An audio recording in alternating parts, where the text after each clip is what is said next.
cheap-ass bastard. You can't afford a real lens. This lens is broken. Cheap! Cheap! Oh my god. Excuse me. Oh, that's the coffee talking there. Humble apologies. I'm gonna show you a must-buy Nikkor lens. Mine is broken. Why? Because it's taken a nasty fall. And then you're asking, well, why has it got a brass cover on it like that? Well, there's a reason for that.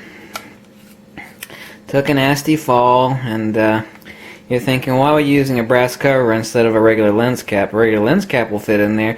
Well, yes and no, it will, but it actually spreads this apart, and I didn't want to actually cause it any more damage. But it's kind of like one of those old friends that you don't want to get rid of, and there's nothing wrong with it. It's still optically perfect, even though it took a nice hit.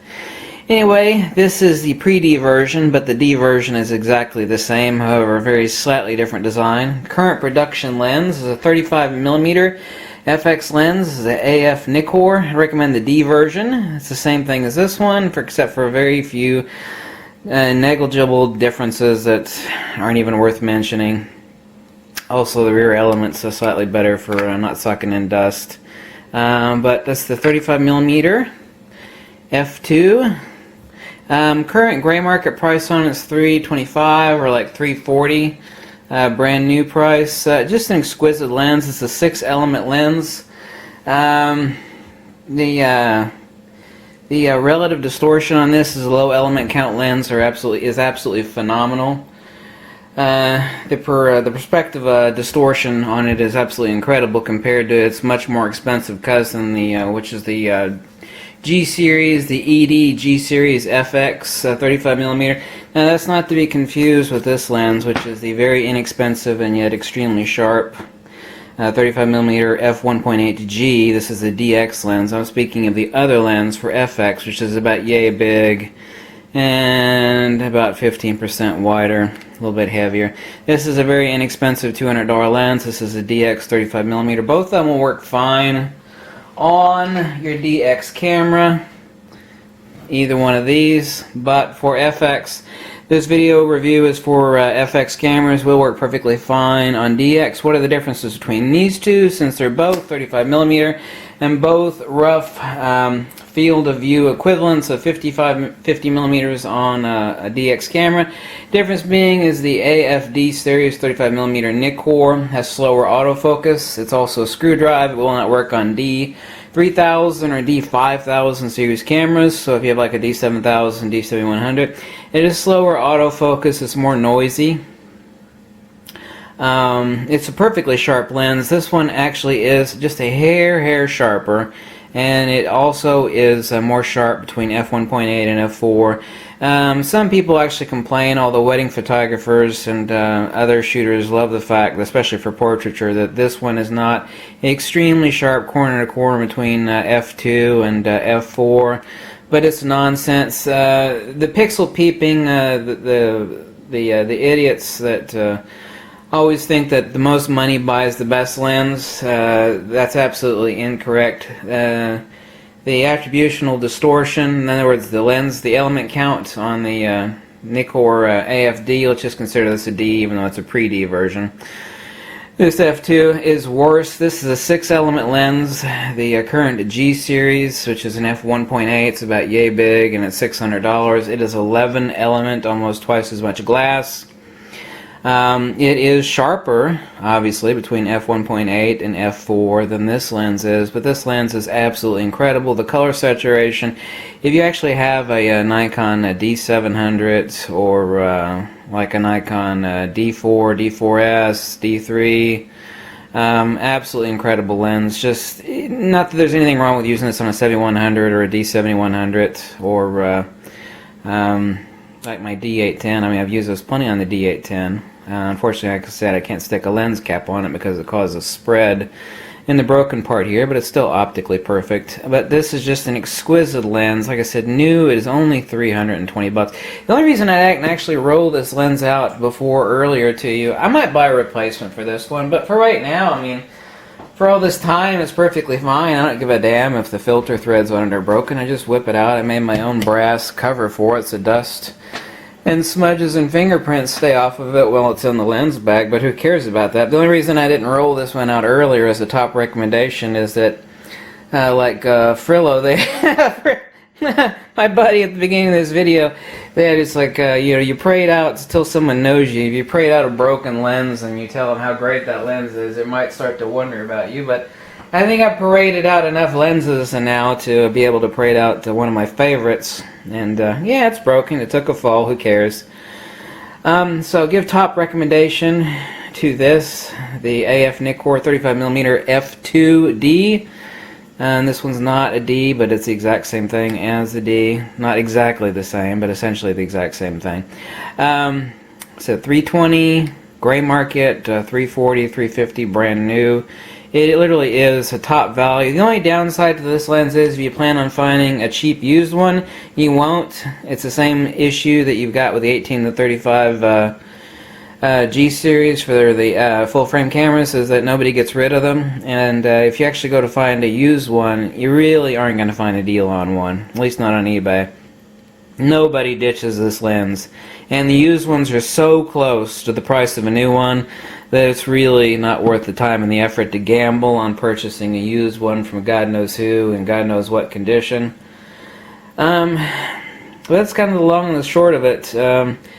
The real essence also is that for twice the money, the color, the saturation, and the actual rendition, referring to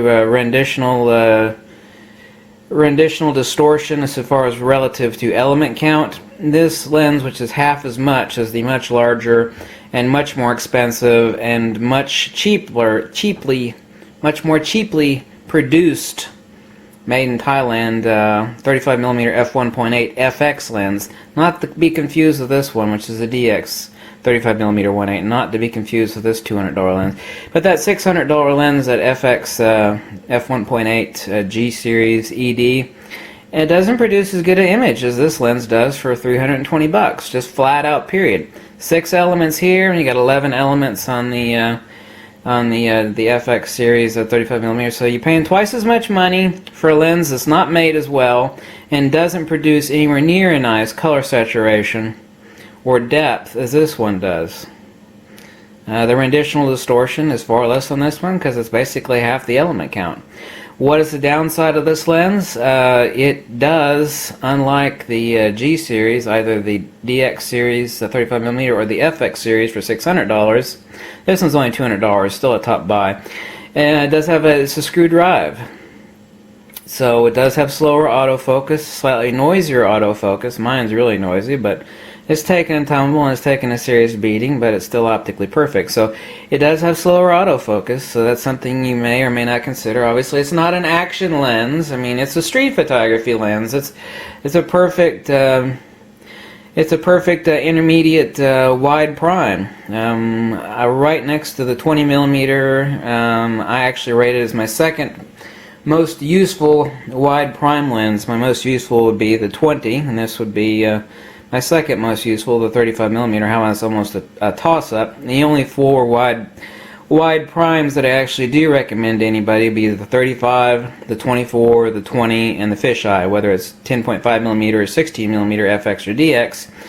Those are the 4 that I recommend. So this gets my top recommendation. Unfortunately, you can't find a used one, very cheap, but it is a must-own, and you will actually find a lot of pixel-peeping, lens-sniffing scumbags online that will tell you that you should spend twice the money for the 35mm FX f1.8, but they're full of crap. This actually does produce incredibly sharp lenses, better color, it's much more compact, it's made better, and is half the price. So it's half the price, it's made better, better color, better contrast, better rendition.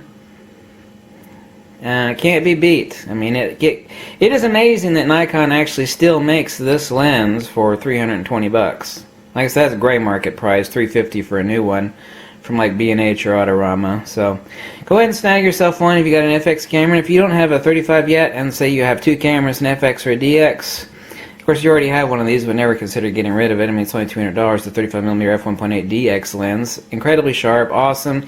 Can't be beat for what it is at $200. It just cannot be beat, even though it's made in China.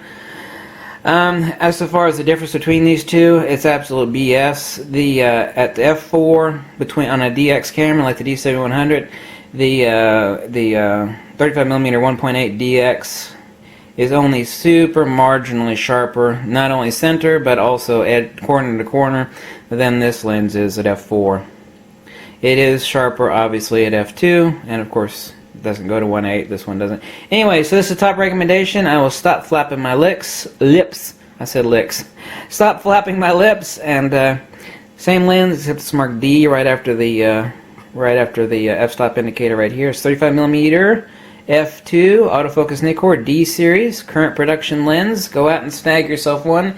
It is impossible for you to be unhappy with this lens because it is absolutely incredible. Just no ifs, ands, or buts. It's just an awesome lens. I love the hell out of it, and I don't give a damn if mine is broken. Just don't care. No big deal. Still perfectly fine. I may grab another one in the future, but why?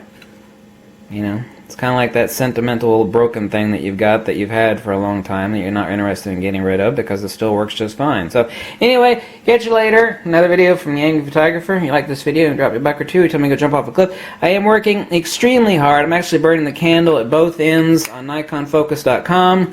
I don't want anybody to think I'm slacking because I'm a person that keeps my word. I've got 42 gigabytes of data uploaded to NikonFocus.com right now.